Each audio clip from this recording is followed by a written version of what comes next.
Bonjour à tous, bienvenue sur la chaîne Le Lore. Après avoir abordé le personnage de Iron Hammer, la fusion entre Iron Man et Thor, nous allons parler d'un nouveau héros issu de cet accident, Arachknight, la fusion du personnage de Moon Knight et Spider-Man. Un sacré cocktail. Alors, si vous voulez comprendre ce phénomène de fusion, je vous invite vraiment à voir la vidéo sur Iron Hammer où j'explique le pourquoi du comment par rapport à ces héros fusionnés. Ça évite de répéter la même histoire en boucle à chaque fois. Mais en gros, pour rétablir l'équilibre dans le monde de l'âme, Gamora a utilisé les pierres d'infinité pour plier l'univers en deux, ce qui a eu pour effet de fusionner chaque être de l'univers avec une autre personne. Encore une fois, allez voir la vidéo sur Iron Hammer pour vraiment connaître l'histoire. Bref. L'histoire d'Arachknight commence avec un très jeune Peter Parker.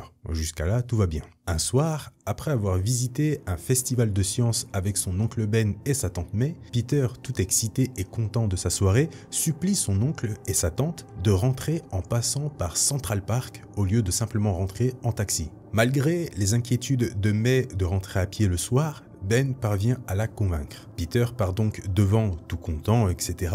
Mais d'un coup, il est attaqué directement à la gorge par une sorte de bête à la fourrure verte tirée vers le jade. Mais qu'est-ce que c'est que ce truc ? Peter, mortellement blessé, finit à terre. Mais Ben intervient rapidement et tente d'empêcher la bête de bouffer Peter. Malheureusement, l'oncle Ben se fait briser la nuque. Le monstre continue en s'attaquant cette fois-ci à tante May et il la tue pareil d'un coup, tout ça devant les yeux de Peter qui est lui-même aux portes de la mort. Mais d'un coup, une mystérieuse araignée apparaît et grimpe sur le visage de Peter. Cette araignée, douée de parole, dit à Peter de ne pas s'inquiéter, qu'elle va le sauver en lui donnant quelque chose. Et l'araignée finit par mordre Peter, ce qui va lui donner de nouvelles facultés, mais surtout le sauver. Ça, c'est un peu le truc classique de Spider-Man, vous connaissez. Le problème, la morsure de cette araignée va certes sauver Peter de la mort, mais elle va briser l'esprit de Peter en 4 personnalités différentes. Après ce drame, Peter finira par être retrouvé et aidé par la police, notamment pour essayer d'attraper cette mystérieuse bête. Au départ, Peter entend 4 voix différentes dans sa tête. Il ne comprend rien, il a peur, et il essaye surtout de faire taire les voix dans sa tête. Mais avec le temps, à force d'être présente dans son esprit, il finit par les comprendre, les écouter et les accepter, à un point où il laisse chaque personnalité prendre le contrôle de son corps selon la situation. Avec le temps, Peter va aussi découvrir naturellement ses nouvelles capacités d'araignée. Au niveau de ses pouvoirs, c'est les mêmes qu'un Spider-Man classique. Il va devenir un super-héros avec un costume, on peut le dire, très stylé. Une sorte de fusion entre le costume de Moon Knight et le costume de Spider-Man. Je sais pas ce que vous en pensez, mais je le trouve super beau. D'ailleurs, depuis 2018, ce Spider-Man, notamment ce costume, a connu une énorme popularité qui ne cesse de croître avec le temps. Et franchement, je comprends, il est quand même super stylé. En grandissant, en plus d'être un super-héros, Peter est devenu une personne très brillante. Et avec le temps, il parvient même à créer sa propre entreprise appelée Parker Industries, une entreprise dans le domaine de l'aérospatial et de la sécurité. Au niveau de son comportement, puisque c'est le plus important, il faut savoir que chaque personnalité a son comportement. Mais Peter, donc la personnalité principale on va dire, reste dominante. Chaque personnalité possède un nom et une utilité bien à lui. La première personnalité se nomme Arachnid. C'est cette personnalité qui est sous le masque en tant qu'Arachknight lorsqu'il se déplace et intercepte ses adversaires. C'est un peu la personnalité à la Spider-Man.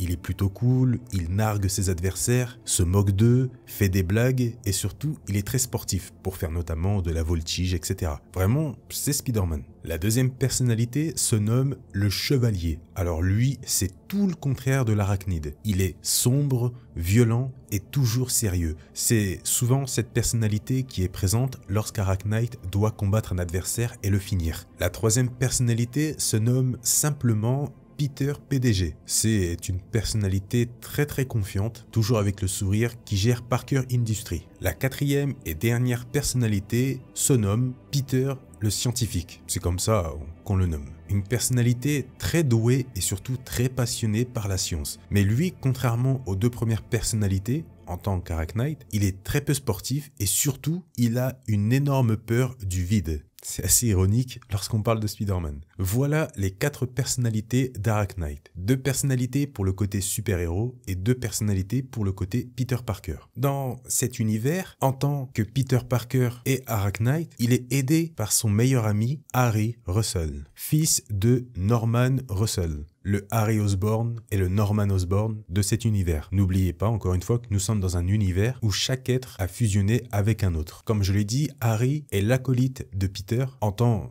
que Peter Parker à Parker Industries et en tant qu'Arachnight. Donc, il connaît son identité. C'est lui d'ailleurs qui fait en sorte de faire venir Peter PDG lorsqu'il en a besoin pour le travail. Alors que les 2 amis sont sur la route, Harry reçoit un appel de son père qui lui dit de passer rapidement à la maison. Peter, cool comme il est, dit « Ouais, c'est bon, c'est qu'un petit détour, on peut y aller vite fait. » Donc, les 2 se rendent chez Norman. Une fois arrivé, alors que Peter attend à l'extérieur de la maison, d'un coup, son sens de l'araignée se déclenche. Et là, bam! Une énorme bête traverse la fenêtre de la maison pour s'enfuir. Vous l'avez reconnu, je pense. C'est bien le fameux gobelin qui avait attaqué Peter des années auparavant et tué sa tante et son oncle. Arachnid et le chevalier s'affolent en disant que vas-y, c'est bon, habille-toi et va le choper. Alors que par exemple, le Peter scientifique dit « Calmez-vous, arrêtez de crier, etc. » Mais non, en fait, il y a souvent ce genre de petites embrouilles entre les voix, c'est assez marrant. Bref, Peter met immédiatement son costume et il faut savoir que son costume se met de la même manière que Moon Knight. En gros, le costume se compose sur lui. Il se matérialise quand l'une de ses personnalités héroïques prend le contrôle, notamment Arachnid et ou le chevalier. Ce qui est vachement stylé, c'est que durant la course-poursuite, chaque personnalité prend le contrôle du corps pour faire diverses actions, notamment Peter met le costume, Arachnid prend le contrôle et s'envole, le chevalier prend ensuite le contrôle pour essayer de viser à l'aide de ses toiles. Enfin, vraiment, la symbiose entre toutes ces personnalités qui contrôlent le corps est parfaite. Enfin,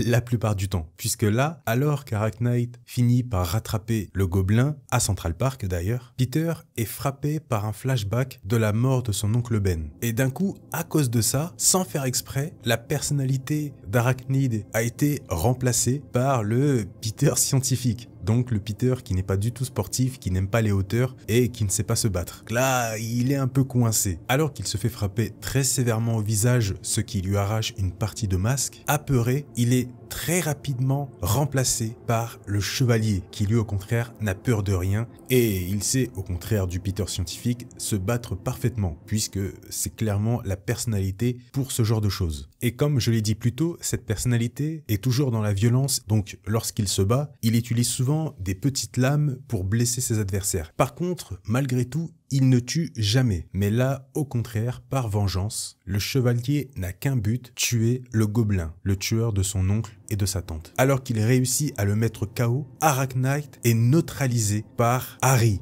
son meilleur ami. Et c'est là que Peter apprend que le gobelin, eh bien, c'est son père, Norman. Donc forcément, là, toutes les voix dans la tête de Peter commencent à se dire « Ouais, c'est un traître, il a trahi son meilleur ami ». Le chevalier lui dit « Chope-le ». Ils font tous des commentaires sur cette situation. Et malgré la situation, c'est assez drôle, je vais pas vous le cacher. Après cela, Harry décide d'emporter Norman avec lui et de partir en laissant Peter au sol et trahi. En gros, il faut savoir que Norman a été maudit par la maladie de la lycanthropie. Comme je vous l'ai dit, on est dans un univers où chaque personnage Marvel a fusionné avec un autre. Et Norman Osborn a fusionné avec un autre personnage Marvel appelé Jack Russell, a.k.a. Werewolf, un loup-garou dans l'univers de Marvel. Pour être honnête, je ne connais pas vraiment ce personnage. Je ne sais pas si c'est un personnage connu et populaire de l'univers Marvel. Personnellement, ça ne me dit rien. Bref, après cette trahison, Peter tente rapidement de retrouver Harry et Norman, cette fois-ci possédé par le chevalier qui est vraiment remonté par la situation et veut à tout prix chasser le gobelin pour le tuer. Mais les autres personnalités lui disent tout de même de se calmer, c'est pas comme ça que ça fonctionne. Arachnid parvient à reprendre rapidement le corps en lui disant que ce n'est pas comme ça qu'il fonctionne. Il ne chasse pas, ils ne punissent pas et ils ne tuent pas. Une autre personnalité de Peter prend le contrôle, je pense que c'est le Peter original entre guillemets. Il leur dit en gros de se calmer et qu'ils doivent plutôt trouver un plan d'action. Le problème, c'est qu'en disant ça, c'est le Peter intelligent, donc le scientifique, qui prend le contrôle du corps parce que c'est le meilleur pour établir des plans qui fonctionnent. Le truc, c'est qu'il est en pleine voltige et lui, il ne sait pas voltiger avec les toiles, etc. Donc, malheureusement pour lui, il se prend un mur en pleine face. C'est vraiment génial ce concept de plusieurs personnalités à la Moon Knight, mais pour Spider-Man. Ils ont vraiment trouvé la fusion parfaite des deux personnages. De son côté, Harry parvient à emmener son père dans les sous-sols de Parker Industries pour soigner ses blessures. Le problème, Norman se retransforme en gobelin. Et sans le vouloir, encore une fois, puisqu'il faut savoir une chose, c'est que Norman ne peut pas se contrôler. Et alors qu'il est transformé, il mord Norman à la gorge. En attendant d'essayer de retrouver le gobelin, Peter reprend un peu sa vie, notamment en tant que PDG. Et lors d'une vidéoconférence, le sens de l'araignée de Peter s'active. Et d'un coup, le gobelin apparaît, défonce tous les bureaux et éjecte Peter du bâtiment à travers la fenêtre. Bien sûr, d'un coup, le chevalier prend possession du corps et commence à fracasser le gobelin dans les airs. Une fois au sol, il le démonte en l'envoyant sur un véhicule. Alors que le chevalier, toujours en possession du corps, fracasse le gobelin, il décide d'en finir en le tuant. Mais Harry, complètement affaibli, intervient sur une sorte de planeur pour tenter d'arrêter Peter en le suppliant de ne pas tuer son père. Harry propose à Peter de se sacrifier pour sauver son père. Mais bien sûr, chevalier ou pas chevalier, ça reste Peter et il abandonne sa vengeance envers Norman pour son ami. Alors que les deux amis se réconcilient, d'un coup, Harry est frappé d'une énorme fièvre et là, c'est la surprise pour Peter. Harry se métamorphose et devient une sorte de gobelin, comme son père, avec un grand sourire et un rire, on peut le dire, diabolique. Il parvient à vite s'enfuir en montant sur son planeur et en blessant par la même occasion Peter. En étant aidé par Peter, Norman lui dit en gros qu'il a transmis la malédiction de lycanthropie à son fils. Souvenez-vous lorsqu'il l'a mordu au cou plus tôt. Malgré tout, Peter décide de s'associer à Norman pour tenter de trouver un remède pour aider Harry. L'histoire se termine là-dessus. Il est vraiment cool quand même ce Arachnite. J'espère en tout cas que vous avez apprécié cette nouvelle vidéo sur la chaîne Le Lore. Pour ceux qui demandent, oui, je vais aborder les autres héros fusionnés. On a commencé ensemble, on finira ensemble. Comme d'habitude, on n'oublie pas le petit pouce bleu, ça fait toujours plaisir, ça aide énormément au développement de la chaîne. Je compte sur vous. Bien sûr, le commentaire pour le référencement, ça fait toujours plaisir. Et aussi me dire tout simplement ce que vous avez pensé de cette histoire et surtout de ce Spider-Man ou de ce Moon Knight. En soi, c'est la fusion des deux. Je tiens bien sûr à vous remercier puisque nous sommes 20 000 sur la chaîne. C'est un truc de dingue. Ça va trop vite. Merci. Vraiment, merci. Merci à tous encore une fois d'avoir regardé cette vidéo. Prenez soin de vous et on se dit à la prochaine sur la chaîne Le Lore.